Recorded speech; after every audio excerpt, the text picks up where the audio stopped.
Bonjour à toutes et à tous les amis, c'est la chaîne du Koala. Aujourd'hui, on va parler nouvelle carte d'Ixalan. J'ai été sur la page Facebook de Magic. D'ailleurs, je vous invite à suivre cette page, hein. Elle est très bien, la page Facebook de Magic. Je suis pas du tout payé pour le dire, mais faites-le, elle est très bien. Ouais, donc ils ont publié depuis quelques temps, maintenant ils publient quelques nouvelles cartes. J'en ai chopé une trentaine, 33 pour être précis, et dans cette vidéo on va en analyser quelques-unes ensemble. Je fais ce petit record après avoir record l'analyse des cartes, donc dans cette vidéo, je peux vous le dire déjà, j'analyse 11, ouais, 10 plus 1, 11 cartes, parce que j'ai pas 11 doigts, et c'est une bonne chose. Donc 11 cartes. On en parle un petit peu, j'ai essayé de prendre des cartes intéressantes, des cartes avec les dinosaures, des cartes avec les nouveaux terrains légendaires, les artefacts qui se transforment en terrain, etc. Un petit peu des pirates aussi, vous allez voir c'est sympa. Et j'espère que c'est sympa. Et bien on va parler de ces cartes. Et je ferai probablement une ou deux autres vidéos dans lesquelles on parlera d'autres cartes de Ixalan, en attendant la sortie de l'extension qui est le 28, je crois, le 28 septembre ou le 29 septembre, je sais plus. En tout cas, j'ai commandé une boîte de 36 boosters, donc je pourrais faire plein de decks. Il y aura un deck pirate, il y aura un deck dinosaure, il y aura certainement d'autres decks, donc ce sera super. Et bien écoutez, je vais vous laisser avec moi-même, et je vous souhaite une bonne vidéo et une bonne analyse de cartes. Et comme d'habitude, n'hésitez pas à me dire ce que vous pensez des cartes et s'il y a des choses auxquelles je n'ai pas pensé. Allez, à tout de suite.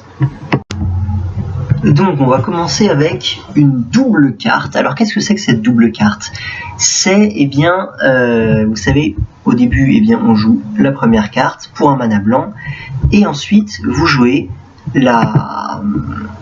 et ensuite, il y aura une condition à laquelle cette carte se retournera. Donc c'est une carte recto verso, donc évidemment, si vous jouez sans pochette, ça perd un petit peu son intérêt. Ça spoil légèrement votre adversaire, et vous aussi d'ailleurs, sur ce que vous allez piocher. Qu'est-ce qu'on en pense de celle-ci? Donc c'est une rare, ça coûte un blanc, c'est un enchantement légendaire, donc à noter qu'on pourra en avoir qu'un seul en jeu. Quand ça arrive en jeu, on gagne un petit vampire 1/1 blanc en lien de vie, ok, très bien. Et quand on attaque avec au moins 3 créatures, on le transforme. Donc cette condition, comment est-ce qu'on peut la remplir idéalement? Tour 1, on joue débarquement de la Légion, on a le petit vampire. Tour 2, vous pouvez jouer, je pense à l'exhibition de cerveau, en plus c'est blanc. Pour un mana blanc, un mana incolore, vous créez 2 cerveaux. Tour 3, vous attaquez avec votre vampire et vos 2 cerveaux, et vous l'avez transformé tour 3. Maintenant, quand c'est transformé, qu'est-ce que ça fait? Soit on crée, donc c'est un terrain légendaire, soit ça fait un blanc, et pour 3, on peut créer un jeton vampire, un blanc lien de vie. Ok, c'est un terrain qui fait des trucs. Très bien. Ça me paraît plutôt sympathique comme carte. C'est pas le genre de truc qui me fait exploser de joie ou qui fait popper des idées dans mon esprit, mais c'est une carte sympathique. Maintenant la deuxième carte, hop, le bouvier des puissants. Alors bouvier, je ne sais pas ce que c'est. Je pense que c'est cette espèce de dresseur de dinosaures, humain et druide, tout à fait. Hop, une 1/1 pour 2, il a plus de tant qu'on contrôle un dinosaure. On verra qu'il y a des dinosaures qui peuvent se jouer tour 1, donc il peut potentiellement être 3/3 lorsque vous jouez pour tour 2. Et sinon, ça fait un mana de la couleur de notre choix. Je crois que c'est pas très bien, hein. On préfère dans tous les cas, si on veut jouer une 3/3 pour 2, ok, c'est possible, mais c'est possible avec d'autres cartes, et on s'en servira pour attaquer tour 3. Maintenant, pourquoi est-ce que je voudrais avoir une 1/1 tour 2 si c'est pour faire un mana avec? Sachant qu'il y a à notre disposition une carte qui s'appelle Druidesse de l'Auvent, qui est une 1/3 pour 2 mana, dont un vert, donc pareil, une carte de Kaladesh ou de la Révolte Éthérique, je ne sais plus, en tout cas du bloc Kaladesh, qui fait un mana vert. Ah ouais, mais là l'avantage c'est que c'est un mana de la couleur de notre choix. Ok, bon, pourquoi pas. Donc évidemment son bonus +2/+2 le rend un peu viable en fin de partie aussi, parce que c'est vrai que quand on joue un deck ramp et qu'on tombe sur et qu'on pioche une carte qui fait du mana en fin de partie, typiquement une 1/1, une 1/3, une 1/2, ça sert à rien. Alors que là elle sera 3/3, parce qu'il y a des chances qu'on contrôle un dinosaure. Ok, donc c'est une carte qui est polyvalente, voilà. Une carte qui fait du mana et qui est polyvalente. Alors les couleurs des dinosaures, c'est le vert, le rouge et le blanc. Donc c'est intéressant qu'on ait la possibilité de faire un mana de la couleur de notre choix aussi. Donc petit point intéressant. Voilà, petite carte finalement, vous voyez, je la découvre avec vous. Hein. Je me disais que c'était pas si bien. En fait, si, c'est pas mal. C'est pas mal. Voilà, c'est pas mal du tout, mais c'est pas mal.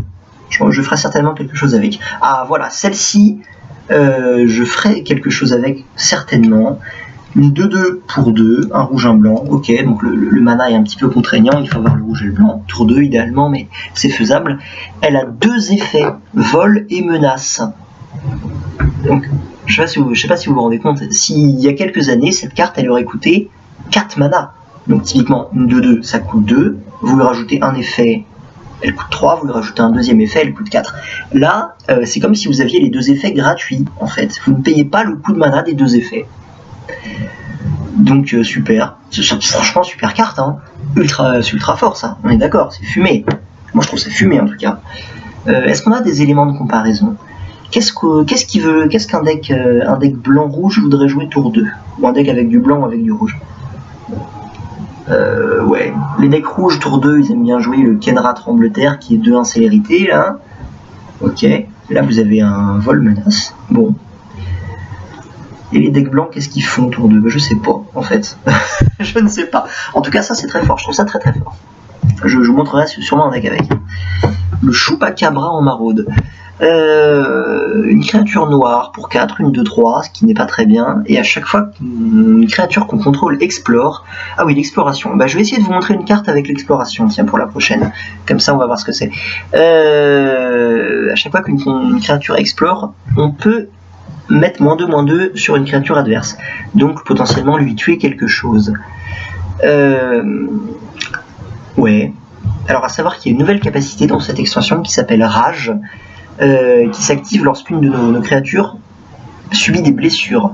Donc là ça ne marche pas, elle prend -2/-2. Donc cette carte, donc point fort, si on joue en limité, en format juste pour Ixalan, cette carte, le Chupacabra en maraude, baise les cartes qui font la rage là-dessus. Donc ça c'est pas mal. Effectivement, bon, qu'est-ce qu'on en pense? C'est qu'elle peut mettre -2/-2, 2-3. Bon. Ouais. Il faut faire un deck autour, quoi, tout simplement. Il faut faire un deck contrôle qui explore et qui cherche certainement à tuer tour 5-6 en ayant mis cette carte-là en place un peu plus tôt dans la partie pour gérer ce qu'il y a en face. Ok, très bien. Alors, est-ce que sous les yeux, parce que j'ai la liste de cartes sous les yeux, j'ai une carte qui explore? Je ne crois pas. J'en ai pas pris là cette fois-ci. Bon, et bah tant pis. L'exploration, de toute façon, je vais vous en parler. C'est une capacité qui dit que, alors j'ai pas trop compris, je l'ai pas en tête, mais lorsque votre créature arrive en jeu ou attaque ou lorsqu'il se passe quelque chose, eh bien, vous avez le droit de regarder la première carte de votre deck. Et si c'est une carte de terrain, vous me corrigerez si je dis des bêtises, hein, mais je crois avoir lu ça. Si c'est une carte de terrain, vous pouvez la révéler, la mettre dans votre main. Et si c'est autre chose, eh ben, vous pouvez simplement la piocher ou la mettre en dessous. Donc c'est une bonne capacité l'exploration. Ça va permettre vraiment d'optimiser le fait de ne pas avoir de mana death, de ne pas avoir de partie qui se passe mal parce qu'on n'a pas de mana. Donc c'est pas mal. Un bon ajout je trouve. Oui, j'étais sur celle-ci. Hop, le couper en deux. Détruisez l'artefact ciblé ou l'enchantement ciblé, ok, et on pioche une carte. C'est en vert, ça coûte 4, c'est en éphémère, ok, déjà c'est pas mal. Habituellement ces cartes-là coûtent 2 en vert. Donc 2 en éphémère aussi, hein. Donc pour l'instant c'est pas bien. Maintenant cette carte elle a 2 intérêts, c'est qu'on pioche tout de suite. Bon, ça c'est pas mal de piocher en vert, mais surtout on a vu qu'il y a par exemple là le débarquement de la Légion, je vous ai montré tout à l'heure, la première carte qu'on a vue ensemble, qui est un enchantement légendaire qui se transforme en terrain plus tard. Donc ces cartes là on pourra la détruire. Donc si c'est surjoué, on peut jouer ce genre de carte. Et pareil, il y a certains artefacts qui se transformeront en terrain légendaire. Donc cette carte-là peut avoir une signification dans une méta Ixalan avec les terrains et les terrains légendaires qui sont joués. Justement, un artefact, on en parlait, une petite commune, ça coûte 3, ça s'équipe pour 2, ça met plus 2, plus 1, pour l'instant c'est pas bon, mais quand un pirate arrive sur le champ de bataille, on peut attacher le coutelas à un pirate qu'on contrôle. Donc évidemment, il va y avoir des archétypes pirates. Et cette carte, on peut la comparer à une carte d'un équipement qui s'appelait les lunettes d'inventeur, je crois. Un équipement de Kaladesh qui faisait plus 1, plus 2, et qui pouvait s'équiper gratuitement comme ça à un artificier. Donc c'est une carte qui était beaucoup jouée en scellé, hein, en AP ou alors en draft, parce que c'était très fort en fait. Vous payez pas l'équipement. Pour le peu que vous ayez un deck avec plein de pirates, là, bah, ça marche très bien. Maintenant, on construit, je pense pas. Hein. Je pense vraiment pas que la carte soit. C'est une petite commune, voilà. Elle est sympa pour les archétypes pirates low cost. Un contre. Putain, moi j'aime pas les contres. Dispersion de la vigie, bam, un petit éphémère bleu pour 3. Ça coûte 1 de moins à lancer si on contrôle un pirate. Donc potentiellement, on va contrer un sort pour 2. Et on contrecarre un sort à moins que son contrôleur ne paye 4. Bon, évidemment, il ne pourra jamais payer 4. D'ailleurs, sachez-le, hein, si vous êtes un joueur de contre et que vous posez cette question à votre adversaire, bah, tu peux pas, je te contre, sauf si tu peux payer un. Et votre adversaire, il peut pas payer un. Évidemment, vous prenez bien le temps d'expliquer à votre adversaire, mais il faut bien que tu payes un. Sinon, tu peux pas contrer mon contre. Sinon, je te nique bien.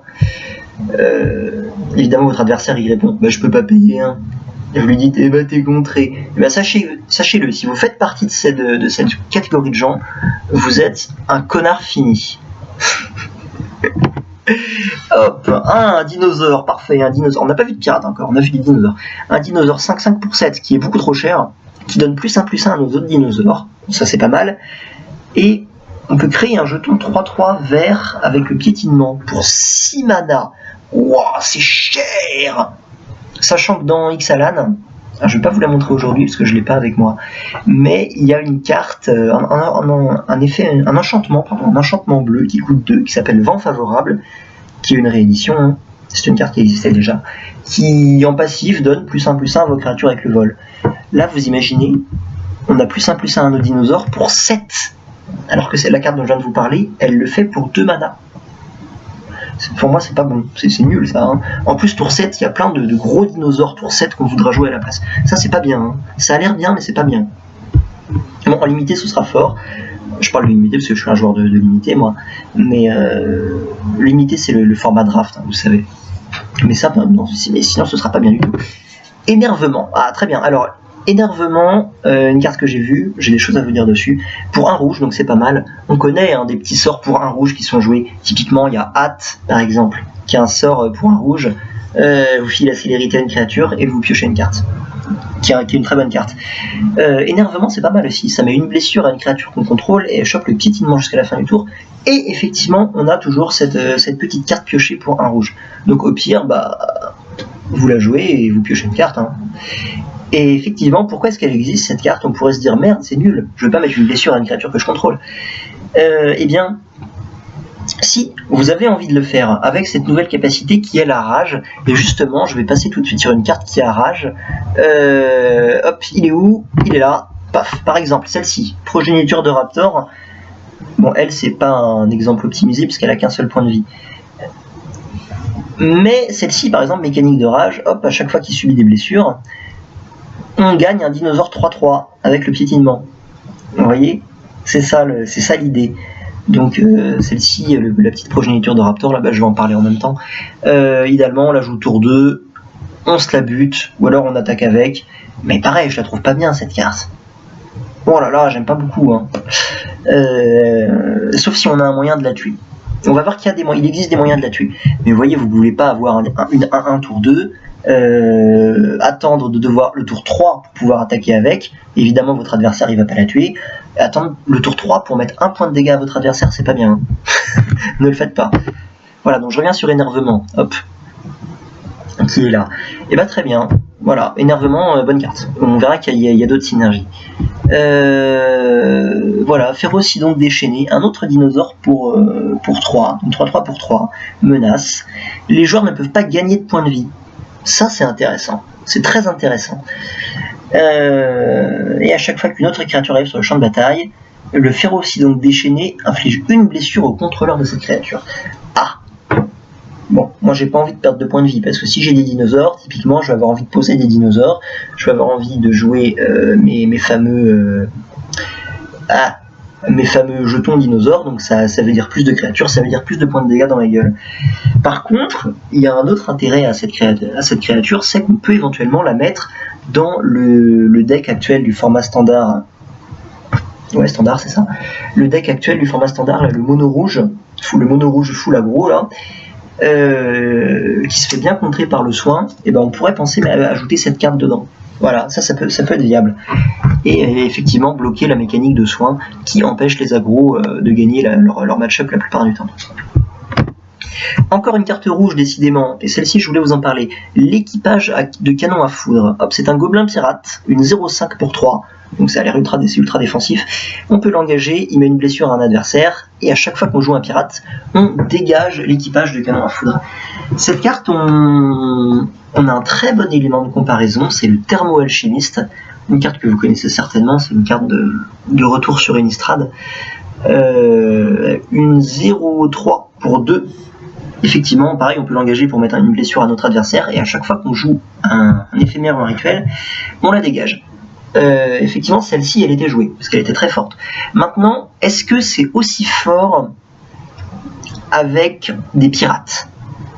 Parce que le but avec des éphémères, c'était de réduire leur coût, d'en jouer plein, et de mettre 5 points de dégâts dans la tête à notre adversaire pendant le tour. Est-ce que ça va être possible de faire ça avec des pirates? Je ne sais pas.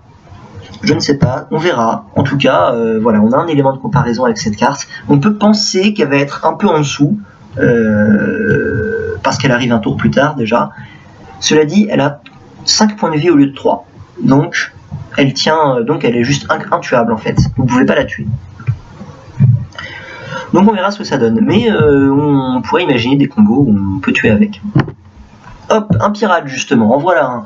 En plus c'est une carte noire, on n'en a pas vu beaucoup pour l'instant.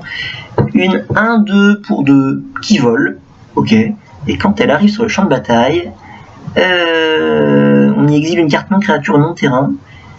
Et on exile jusqu'à ce que cette carte est exilée jusqu'à ce que la flibustière quitte le champ de bataille. D'accord, donc on a une créature qui vole et qui en plus fait un effet contrainte. Enfin je crois. C'est contrainte, la carte qui fait ça, la carte noire qui fait ça pour un mana noir. Il me semble que c'est ça. Bon, ça a l'air pas trop mal, hein. Seulement ça a que 2 PV et votre adversaire arrivera à vous la tuer. Hein. Maintenant c'est pas mal du tout. Hein. Vous pouvez imaginer la jouer tour 2 et justement voler une carte à votre adversaire, une carte qui aurait permis justement de gérer cette créature ou de gérer une autre de vos créatures. Donc ok, elle arrive à se défendre toute seule. C'est sympa, j'aime bien cette carte. De toute façon, je vais évidemment vous faire un deck pirate, hein, c'est clair. Hein. Fleurie de sort, une carte pour 5, un éphémère. On contrecarre un sort, donc n'importe quoi. On fait X jetons d'artefacts trésor. X étant le coût converti de mana de ce sort. Très bien.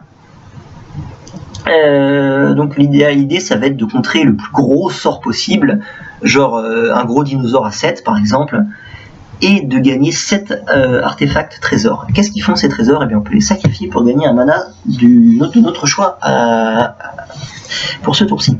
C'est bien parce que les decks pirates, ils sont rouge, bleu et noir. Donc il y a 3 couleurs, donc il faut fixer son mana. Pareil, les decks à dinosaures, on en a parlé, vert, blanc et rouge. Donc il faudra aussi fixer le mana. Ok, fleurie de sort, j'aime bien, hein, c'est pas mal. J'aime pas les contres, mais l'aspect mana, elle me plaît ici. Ah, très bien. Une autre double carte, le Galion du Conquérant. Ici, c'est un véhicule.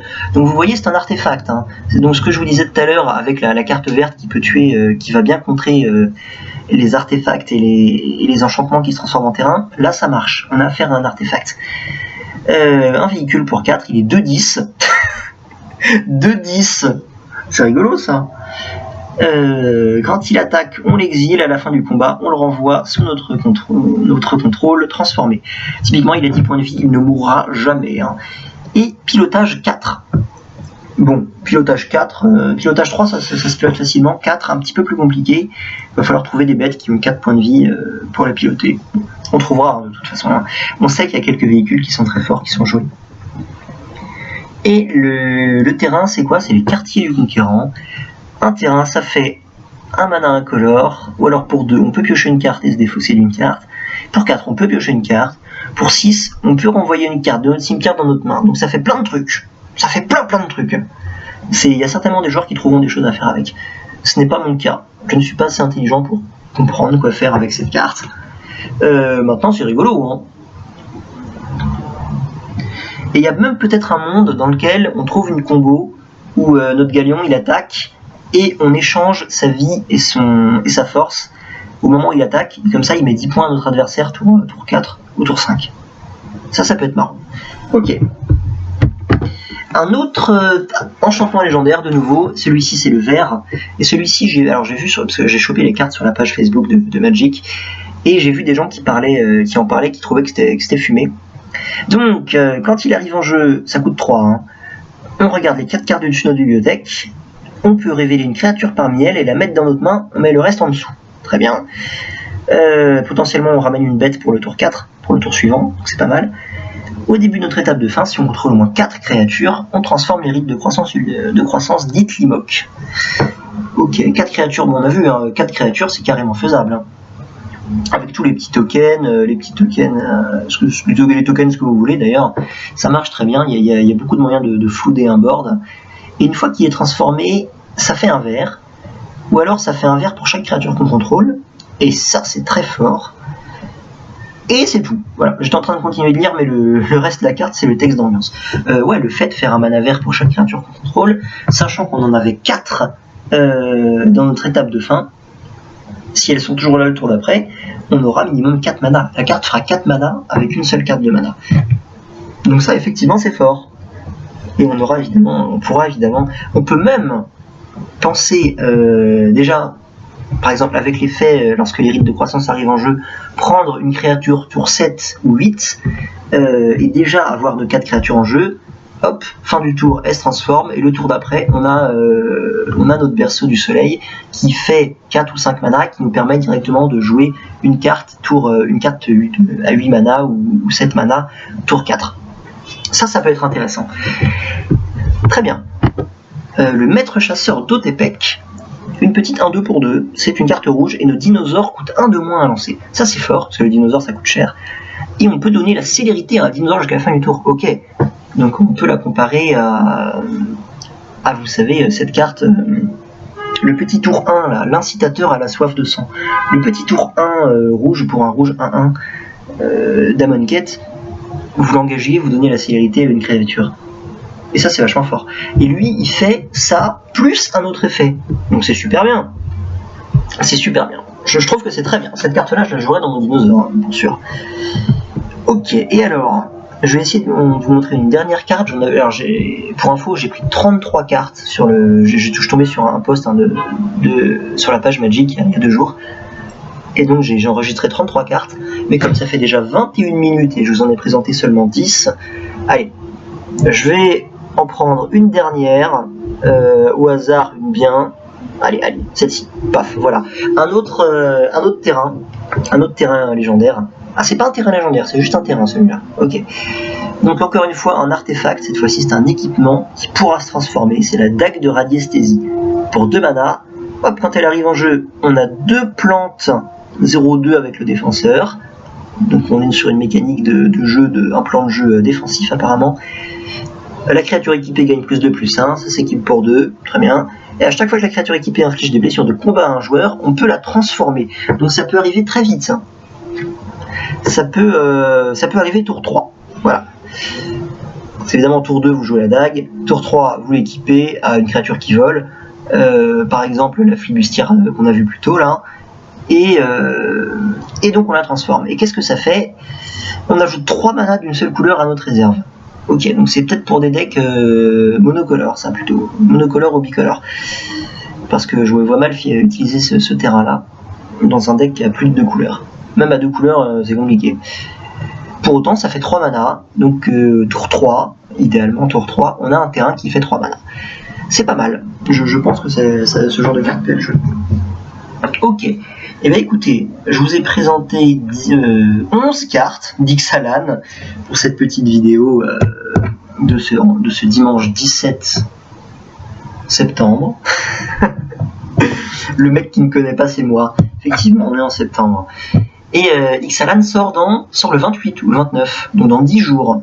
Donc évidemment, je ferai des vidéos unboxing. Et en attendant, je vais peut-être faire quelques vidéos où je vous présenterai des cartes. Pas toutes, je pense. Mais je vous en présenterai quelques-unes que j'aurai chopées au pif, comme ça, sur la page Facebook. Bien. Eh bien écoutez, c'est la fin de cette vidéo. Je vous invite à laisser un petit pouce bleu si ça vous a plu, à me dire ce que vous pensez de ces cartes, et surtout, à me dire s'il y a des combos ou des aspects des cartes auxquels j'ai pas pensé. Évidemment à me dire quel deck quel deck vous ferait plaisir que évidemment effectivement éventuellement j'essaie de construire et je vous présente. Alors sachant que j'ai commandé une boîte moi du XLM, une boîte de 36 boosters, donc je vais pouvoir faire des decks. Et ok, donc de nouveau c'est la fin de cette vidéo. Je vous souhaite à tous une bonne fin de journée et j'espère que vous avez passé un bon moment.